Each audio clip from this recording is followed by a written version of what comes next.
रिश्ता क्या कहलाता है कि आज की शुरुआत में जहाँ पर सारे के फ़ोन बज रहे रहते हैं पुद्दार हाउस में एक-एक करके सभी लोगों को सारे रिलेटिव्स के और सारे फ्रेंड्स वगैरह का कॉल आने की शुरुआत हो जाती है। जहाँ सब लोग बहुत ज़्यादा परेशान हो जाते हैं क्योंकि किसी में भी हिम्मत नहीं रहती है कि सबको समझाने की कि आखिर वो वीडियो फ़ेक है। जहाँ दादी सास सब लोगों के फ़ोन एक-एक करके ले लेती है क्योंकि सब लोग बहुत ज़्यादा फ्रस्ट्रेट होते हैं और वो एक-एक करके पहले तो खुद का फ़ोन भी स्विच ऑफ कर देती है और सब लोगों के फ़ोन लेकर सब लोगों के फ़ोन को भी वो स्विच ऑफ कर देती है और कुशन का जो कवर रहता है उसके अंदर वो सारे के फ़ोन्स डाल देती है। जहाँ पर विद्या कहती है कि मासा अगर कुछ इमरजेंसी रही और हमें कॉल करना रहा तो फिर क्या होगा। जहाँ पर दादी से कहती है कि कोई नहीं, एक तो नंबर है मैंने जो ऑन रखा है और वैसे भी मुझे नहीं लगता कि अभी तो कुछ भी इमरजेंसी आएगी, हमें वैसे भी पता चल जाएगा।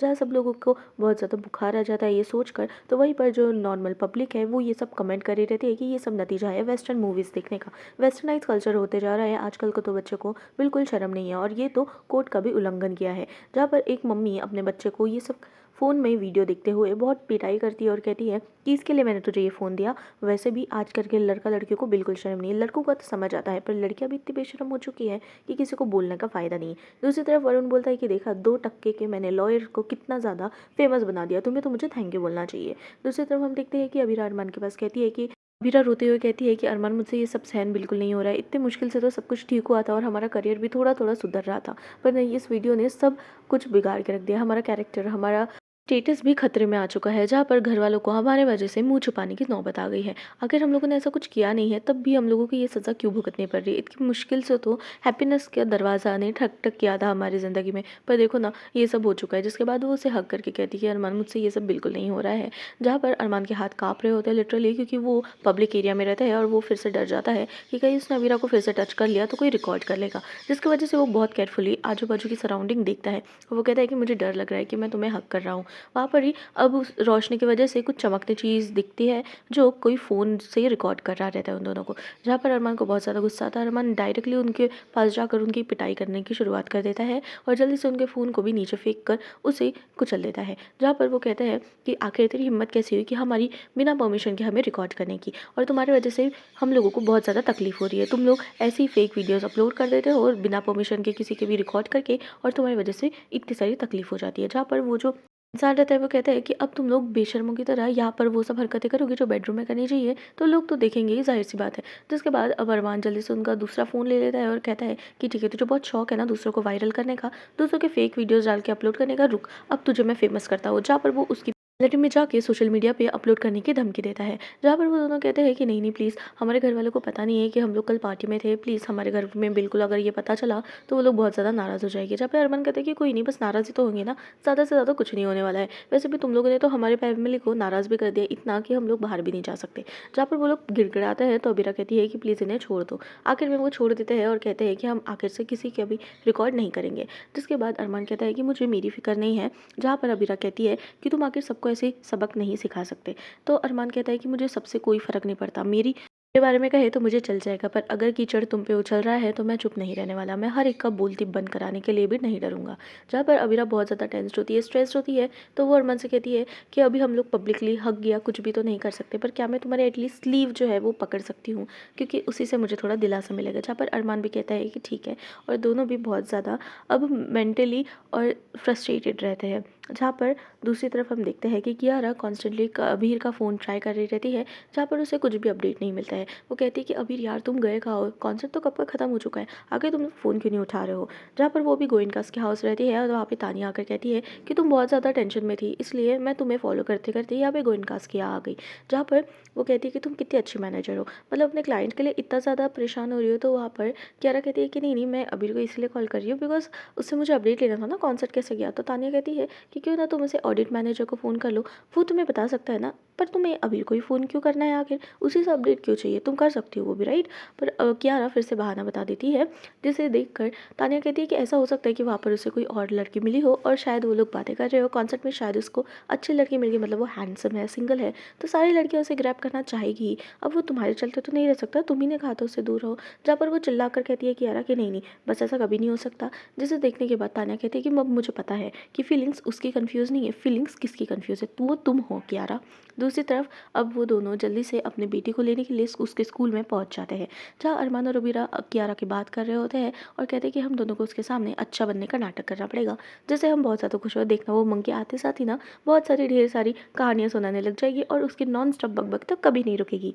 फिर हमारी मंकी फैमिली का मेन मेंबर तो आने का ही है, पर वहाँ पर वो लोग देखते हैं कि इतना टाइम हो जाता है पर फिर भी वो लोग नहीं आते, जिसके बाद वो लोग जल्दी से उसकी मैम को फ़ोन लगा लेते हैं जानने के लिए कि आखिर हुआ क्या है। वही साइड से उसकी मैम आ जाती है और मैम के आते साथ ही जल्दी से अबीरा और अरमान पूछने लग जाते हैं कि आखिर सारे बच्चे गए कहाँ, कोई पेरेंट्स आए नहीं के लेने, जहाँ पर उनकी मैम बताती है कि हमने बच्चों को पहले ही बुला लिया था, बच्चे के पेरेंट्स को, और जिसके बाद सबके गार्डियंस ने आकर वो बच्चों को लेके गए।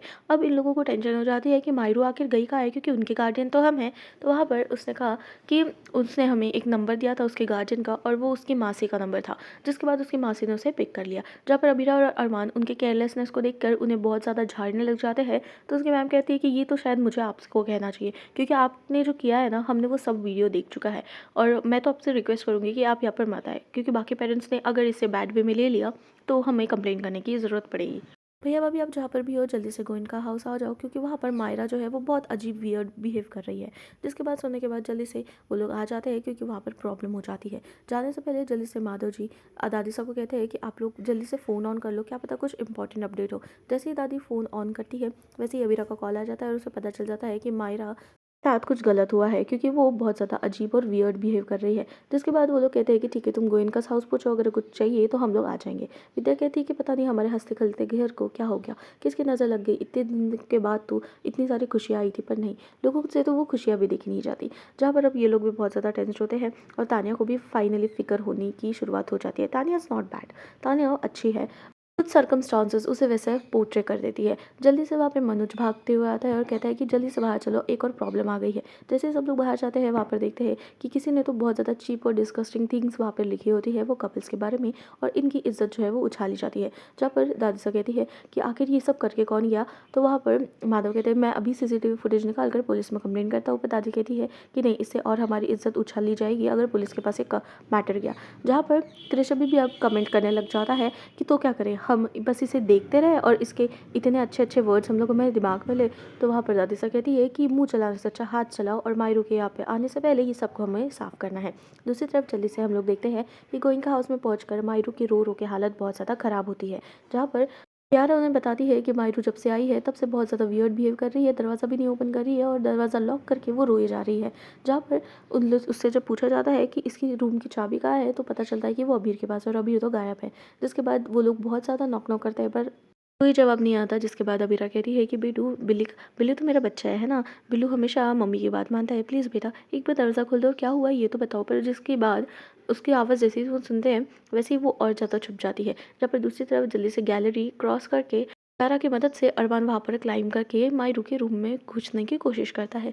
जहाँ पर उसका पैर फिसल जाता है, वो गिरने वाला रहता है। जहाँ पर जल्दी से कियारा अपने भाई के नाम से चिल्लाती है कि भाई प्लीज़ आप थोड़ा तो केयरफुल हो जाओ, मैंने कहा था कि थोड़ा देर रुक जाते हैं, पर अरमान कहता है कि नहीं, 20 मिनट बहुत होते हैं। जहाँ पर दूसरी तरफ अभी भी अबीरा अपने बेटू को बाहर लाने की कोशिश कर रही रहती है, पर उससे कुछ भी जवाब नहीं मिलता। जल्दी से अरमान देखते साथ ही उसके रूम में पहुंच जाता है, पर वो देखता है कि वहाँ पर बिल्कुल भी मायरा कहीं नहीं है। जल्दी से वो दरवाज़ा ओपन कर देता है और वो लोग तीनों भी अंदर आ जाते हैं। जिसके बाद वो लोग मायरू को ढूंढने लग जाते हैं, क्योंकि मायरू कहीं पे भी नहीं मिलती है। ये देखकर वो लोग बहुत ज़्यादा टेंस्ड हो जाते हैं, क्योंकि मायरू तो कहीं पर भी नहीं गई है, यही रूम में है।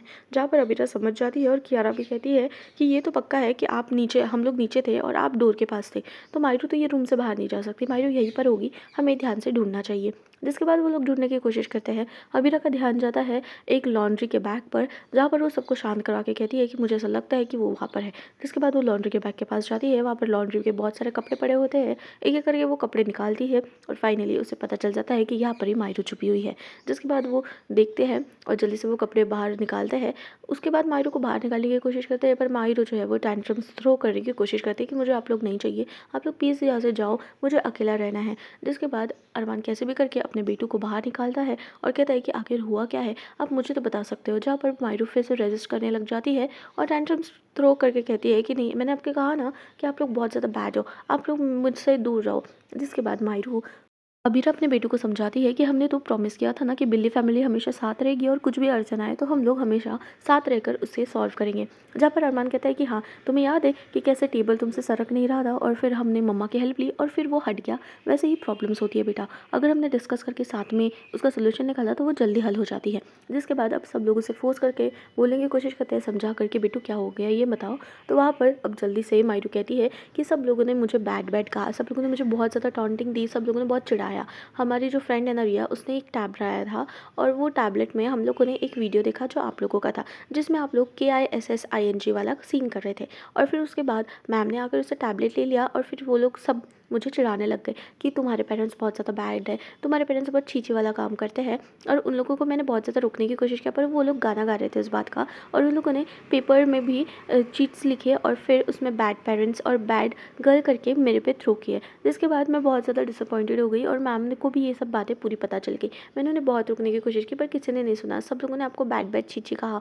तो वहाँ पर अरमान कहता है कि बेटू ये सब सच नहीं है, मतलब सब लोगों ने आपको चिढ़ाया और आप लोग यहाँ पर आके रोने लग गए, आप मान कैसे लिए। जहाँ पर अबीरा कहती है कि हाँ बेटू, अगर कोई चिढ़ाएगा तो इसका मतलब ये नहीं है कि आप चिढ़ जाओगे और यहाँ पर आके रोने लग जाओगे। जहाँ पर अरमान कहता है कि आपको याद है आपने वो बिल्ली वाला फोटो बनाया था AI से जनरेट करके, वैसा ही सेम है। आपको पहले ये पता करना चाहिए था बेटू कि ये वीडियो जो है वो गलत है या सही है। और हमने ऐसा कुछ भी नहीं किया, हम तो बस नॉर्मली हक कर रहे थे और वो वीडियो किसी और ने ले लिया है। जहाँ पर आप लोगों ने जैसा एडिट किया था वो कितना रियलिस्टिक लग रहा था, वैसे ही सेम ये भी केस हुआ है। जहाँ पर अब मायरू कहती है कि आप दोनों वो नहीं हो, तो वहाँ पर अबीरा कहती है कि वो वीडियो में हम दोनों ही हैं, पर हम दोनों हक कर रहे थे और हक तो बहुत ज़्यादा नॉर्मल है, देखो हक तो कोई भी कर सकता है, जैसे मैंने आपको अभी किया।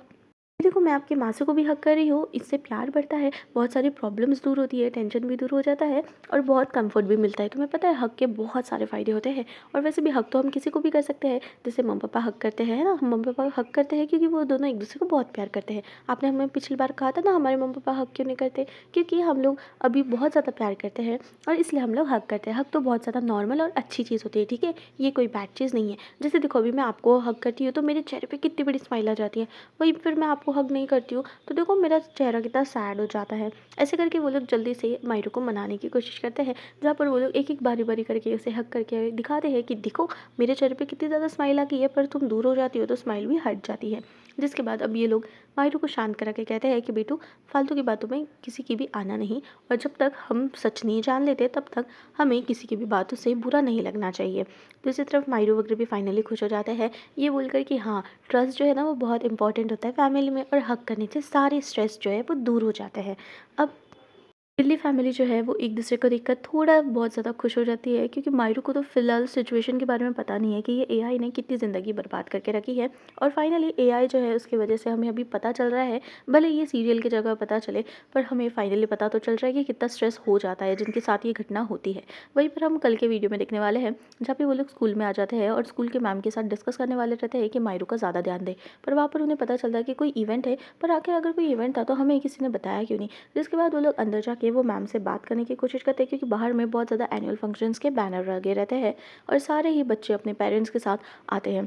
वहाँ पर अंदर जाके वो देखते हैं कि मायरू जो है अपने मैम को बता रही है मेरा नाम मायरा पोतार है और मैं अपने गार्डियंस को भी साथ लाई हूँ। जिसके बाद उसके गार्डियंस उसके पेरेंट्स नहीं रहते हैं, बल्कि क्रिश और तान्या रहते हैं। ये सब देखकर अबीरा और अरमान बहुत ज़्यादा शॉक हो जाते हैं, क्योंकि उन्हें ये बात पता नहीं थी और आखिर क्रिश और तान्या यहाँ पर कैसे ही क्या आ गए। तो दोस्तों ये एपिसोड यहीं पर खत्म होता है। अगर आपको ये एपिसोड अच्छा लगा हो तो कमेंट और सब्सक्राइब करना भूलना मत। मैं आऊँगी फिर से नेक्स्ट वीडियो में नेक्स्ट अपडेट लेकर, तब तक के लिए मिलती हूँ। आखिर कब तक ये AI का सबक चलेगा देखने के लिए मेरे साथ जुड़े रहो, और नए होगे तो चैनल को सब्सक्राइब करना भूलना मत। मिलती हूँ नेक्स्ट वीडियो में, तब तक के लिए बाय बाय।